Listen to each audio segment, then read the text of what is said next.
불치 난치병의 역사는 귀신을 쫓아내는 비결에 대해서 말씀을 전합니다. 치료의 첫 단계는 하나님이 나를 치유하시기를 원하신다는 하나님에 대한 신뢰를 가짐으로 내 마음을 평안을 채우는 것입니다. 치료의 두 번째 단계는 병에 집착하지 않고 하나님께 집착하는 것입니다.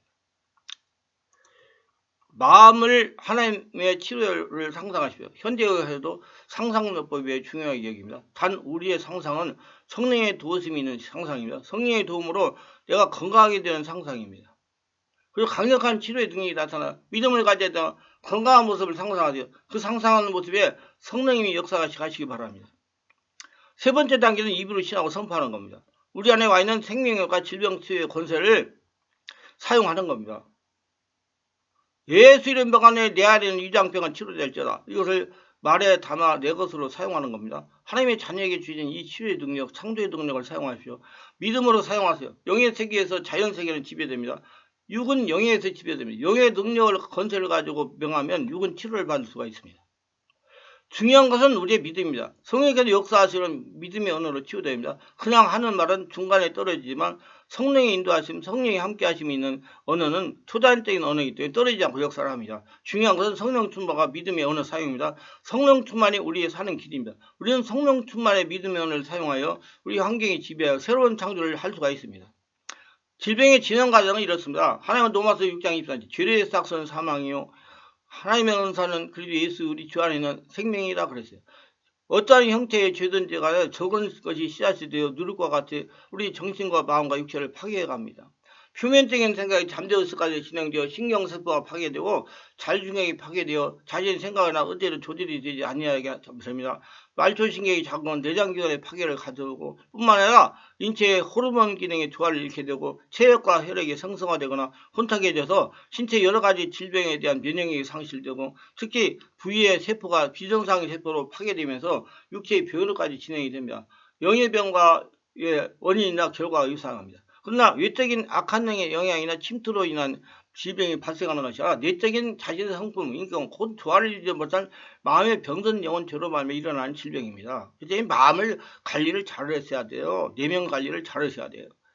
이런 상태가 중요합니다. 그래서 신앙생활을 하라. 종교를 가져라. 주로 특별한 신체적 장애가 없음에도 불구하고 신체적 통증을 동반하는 질병으로 대개 자율신경의 부조화를 통해서 병으로 진행이 됩니다.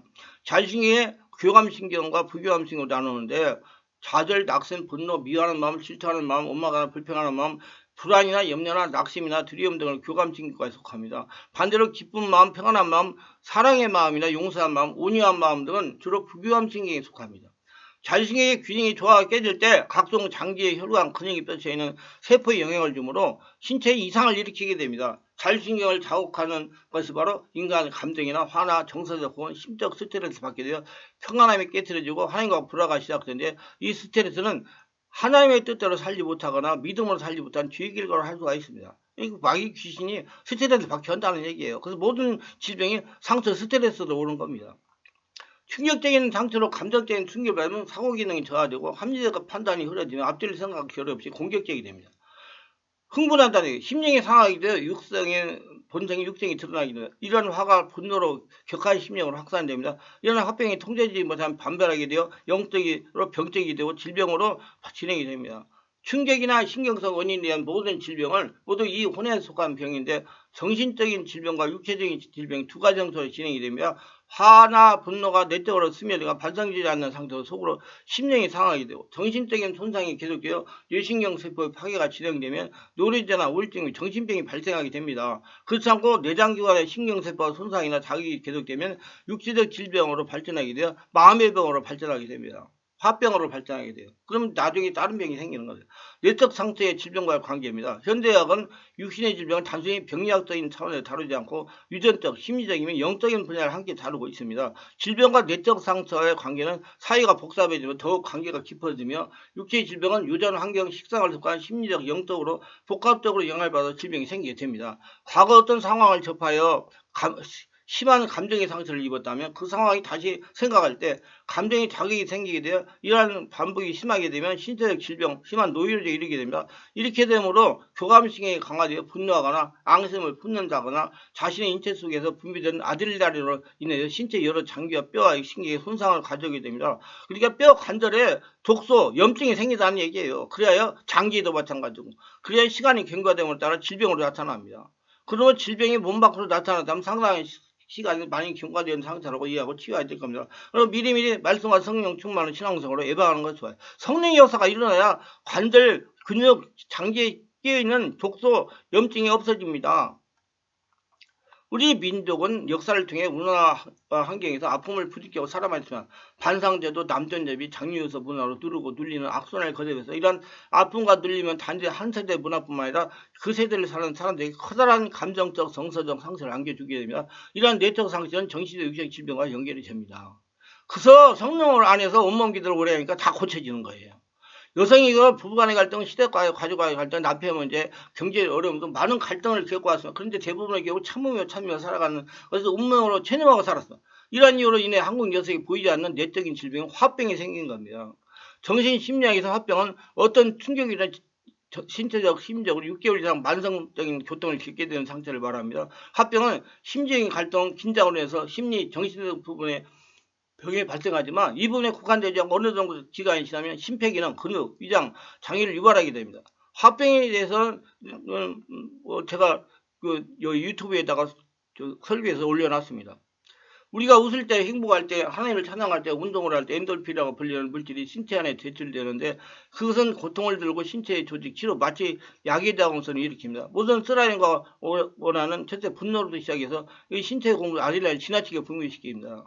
그래서 자꾸 분노하면 딴 사람도 괴로워지거나 자기 몸이 망가져요. 뼈 관절에 독소가 생겨가지고 망가뜨린다는 거예요. 신체는 분비된 아드레날린 초과량을 흡수할 수 없습니다. 결과적으로 그건 신장으로 가지만 그건 신장의 초과량을 수용할 수 없습니다. 그 결과 그 신체의 관절에 보여 관절염을 일으킵니다. 척추 협착증을 일으켜요. 관절을 많은 사람은 자신의 삶을 성찰하고 혹 다른 사람에 대한 쓴뿌리와 용서하지 마음을 품고 있는지 여부를 알아보러 심신성의를 충고하시기 바랍니다.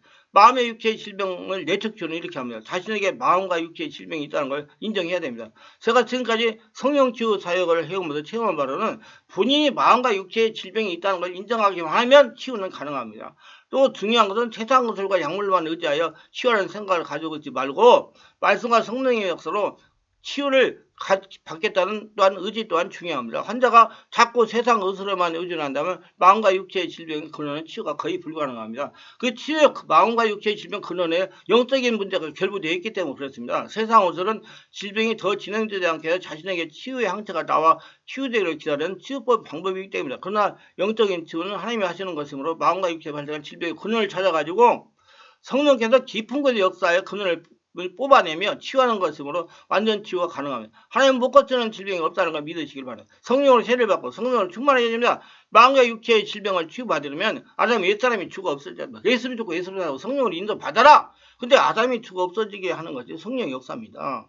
성령의 역사, 말로 죽었다고 죽는 게 아니에요. 성령의 역사가 일어나야 그 안에 모든 것이 다 떠나가야죠. 바꿔지는 거예요. 아무리 말씀을 외워도 성령이 장악하지 않으면 아무 소용이 없습니다. 하나님 육체는 역사하지 않습니다. 하나님이 영이시기 때문에 사람이 영적이 돼야 성령으로 거듭나면 영적이 돼야 역사하는 겁니다. 하나님 같은 영적인 상태. 그러면 성령으로 세례를 받아야 됩니다. 그리고 지속적으로 성령을 통해 성령으로 충만해야 됩니다. 성령으로 충만해 성령이 자신을 장악하여 옛사람이 없어지고 성령으로 거듭나면 치유가 되기 시작합니다. 그러므로 마음과 육체의 질병을 치유받으려면 성령으로 세례받아야 하고 계속적으로 성령 충만해야 됩니다.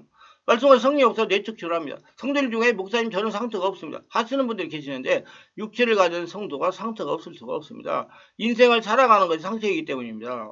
그렇기 때문에 하나님은 이렇게 말씀하십니다. 주 안에서 항상 기뻐하라. 내가 다시 말하여 기뻐하라. 빌보 4장 4절.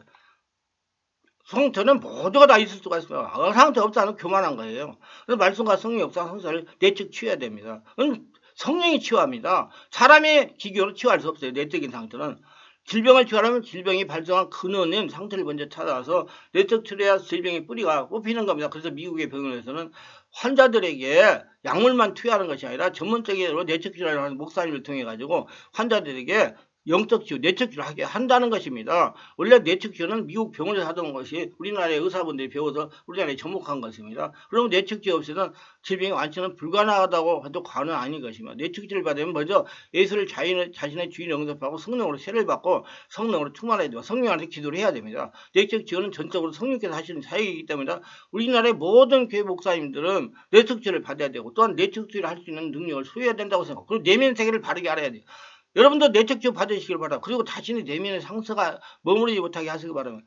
머무르지 못하니 기도하는 거예요. 상처는 망가진 문제의 근원입니다. 예배 드리고 찬양하고 자신의 질병의 원인을 찾아 제가 지금까지 성령 치유 상담에서 개인적으로 정립한 견해는 질병을 치유하려면 질병을 발생하려는 원인을 찾아야 됩니다. 근본이 되는 원인만 정확히 찾으면 질병 치유는 문제가 되지 않습니다. 질병 원인이 상처에 있다면 내적 치유를 해야 됩니다. 의사분들이 이렇게 말해요. 질병 원인 7, 80%는 스트레스된 질병이라고 발생받아요. 스트레스는 맞습니다.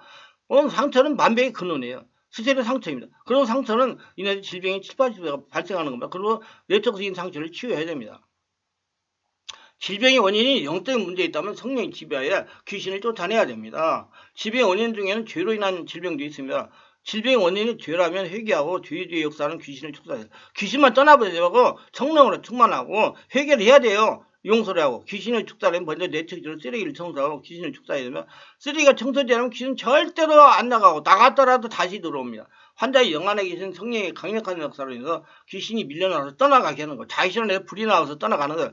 귀신이 떠나갈 수 있는 영의 상태를 만들어서 성령제입니다. 질병 원인이 가게를 대물리는 것이라면 대물림을 끊고 귀신을 축사해야 됩니다. 제가 전까지 성령 치유하다가 보니까 질병 중에 각을 대물림 되는 질병이 많이 있더라는 겁니다. 그래서 질병 원인을 찾을 때 환자의 가정력을 점검하는 것이 필수입니다. 만약에 혈통으로 질병이 대물리고 있다면 대물림 원인을 찾아서 회개하거나 용서하고 대물리는 질병의 줄을 끊고 질병의 역사하는 귀신을 축사해야 됩니다. 지속적으로 말씀과 성령이 충만한 믿음 생활을 하고 내적적으로 성령이 자신을 장악하게 해야 됩니다. 성령이 자신을 장악하면 질병을 떠나가게 됩니다. 만약에 귀신이 한 질병이라면 귀신을 축사하는데 너무나 많은 시간을 투자하지 말고 말씀과 성령으로 충만하고 하늘나라가 되는데 시간을 투자하는 게 좋습니다. 거룩한 성전이 되는데 귀신은 성령으로 충만하고 하늘나라가 되면 자꾸 힘이 약해지기 때문에 나중에는 예철! 기치 한번 떠나갑니다. 하품 한 번 떠나갑니다. 무엇보다도 성령 충만 믿음 생활이 중요합니다. 치유의 관리도 중요합니다. 필자는 암으로 고생하다가 치유되었는데 관리를 잘못해서 재발에 생활다는 사람을 많이 봤습니다. 암으로 고생하다 치유되어 하나님께 영광을 돌리고 성령 충만을 생활하지 않고 세상에 소망을 두고 살다가 재발한 분들이 있습니다. 무엇보다도 치유에는 치유받을 장소 같은 성령 충만한 믿음 생활을 하여 떠나간 질병이 다시 들어오지 못합니다. 치유의 관리를 잘 하시기 바랍니다. 말씀에 은혜가 되어 유익하다면 구독, 좋아요를 부탁합니다. 제가 설교에 동영상을 유튜브에 올려 전파하는데 큰 힘이 됩니다. 감사합니다.